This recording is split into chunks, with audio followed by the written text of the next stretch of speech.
Hi, I'm Zoe, and I built a broken robot. Now, broken robots aren't a bad thing inherently. They can actually be really helpful. They can help us learn and figure out what might need to be changed in order to make a working robot.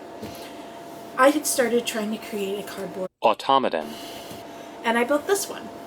It's made out of a box, that way I didn't have to put it together, and I did it where the cube rotates. And I made a little Rubik's Cube, because it could have been anything, but I like Rubik's Cubes and I can do them. So I was like, cool. And this one worked pretty okay. It's not perfect, I learned some things from it, but I thought I did a pretty good job. And then I tried to step it up a notch. You can see this is already more complicated. We have 3 little things here, and I was trying to have them move up and down, which I had never done before. And so I started following a set of instructions, and slowly, as I went, I realized this wasn't working. Even within my broken robot, I had broken robots. So I had started with this set of this skewer that had 3 circles glued on, and you can see they're thicker. There's 2 circles on top of each other, which I thought was an improvement on the one I had made before where it was only 1. Because of the way it's spaced out, it didn't quite work with the model I was already using. So I threw it to the side. And so I tried again, and I did thicker ones. I believe these are 4 thick. And then I did little sticks on top that have little circles on the bottom. And this was theoretically a handle, but it doesn't really work. But I try, when you rotate it, you can see it doesn't really work. There's several things that happened with this model that you can see are not working. One is that the circles are not smooth. Because I used hot glue, it's very rigid and it has bumps in it. And so every time these smaller circles are hitting those ridges, it's stopping. So it doesn't want to move. I have 3 things that are trying to move with the 3 different sticks that are trying to move at the same time. So because I had 3 of them moving at the same time, all 3 had to work. I also made commitments. I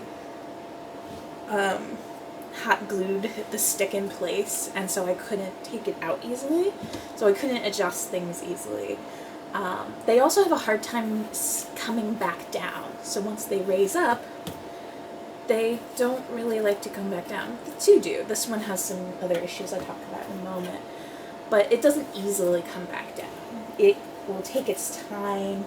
There's nothing really helping it because it's just a skewer with a dinosaur.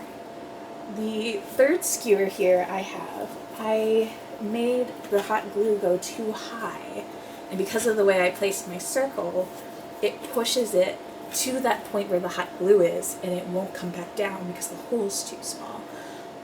And the holes need to be fairly small because otherwise they're going to be wobbling.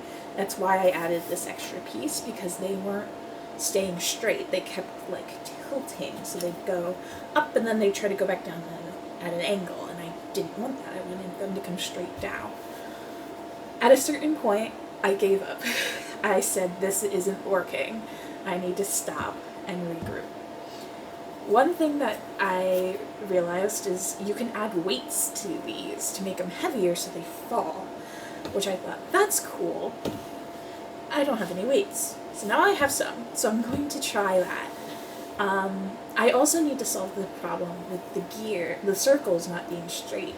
I'm thinking of trying to wrap like thin cardboard around it, like packaging, like cereal box or something, to make it so that it's smooth. I'm not sure if I can do that easily with it hot glued in. I don't know if I'll be able to fix it.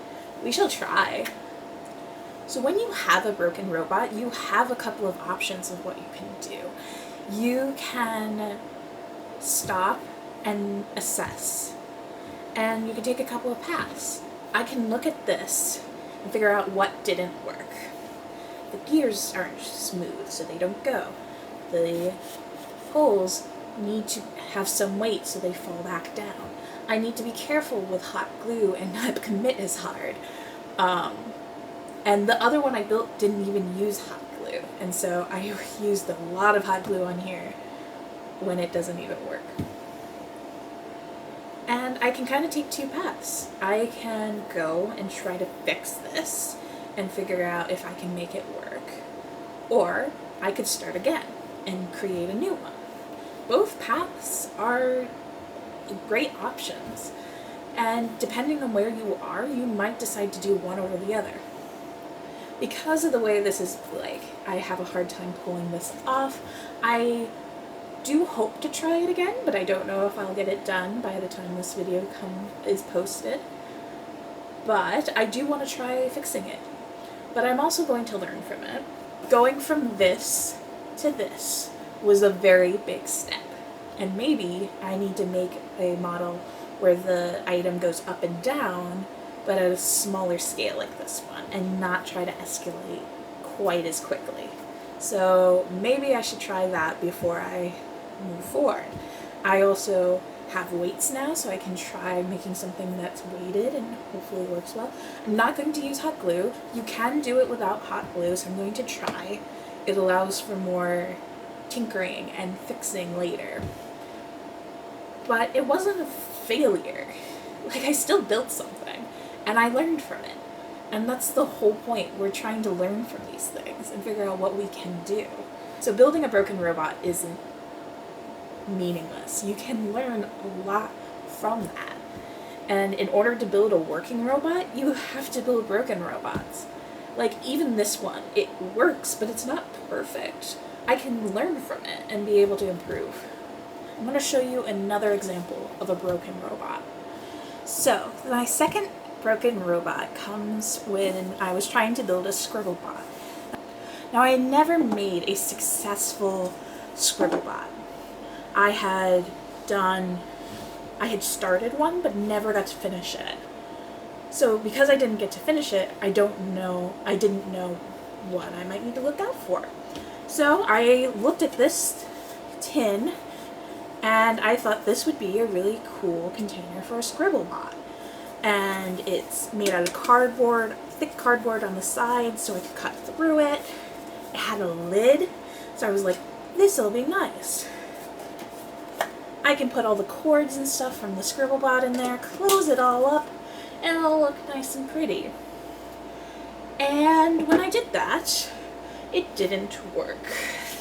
Let me show you. It's not hooked up or anything, but I can show you at least. This is what theoretically the base would look like. I was going to attach markers. You can see where I had tape, and all the cords would be inside, and the motor and the propeller would be on the outside. However, when I then attached markers, it wouldn't move. The motor was running and it was spinning, but because the tin was so heavy, this little motor couldn't do much. Now, there were probably ways I could have figured out how to make that work.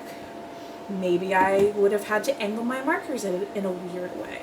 Maybe I could have added sticks to make it be at a weird angle. But ultimately, I learned you can't use a heavy container for a Scribblebot if you have this kind of motor. I'm sure there are motors out. We could have totally made this work if it was a different motor. It was stronger, but it didn't work for this one. It was also hard because the markers were getting taped straight down. And when we look at the other Scribblebots, you'll see that because of the way our cups are shaped, they're at an angle, which allows more movement, and this one was just kind of like sitting here. So it's not impossible, but you might want to consider what kind of container you're using for a Scribblebot. And it's okay to have a broken robot. I was able to build a robot that worked after this because I learned things from this.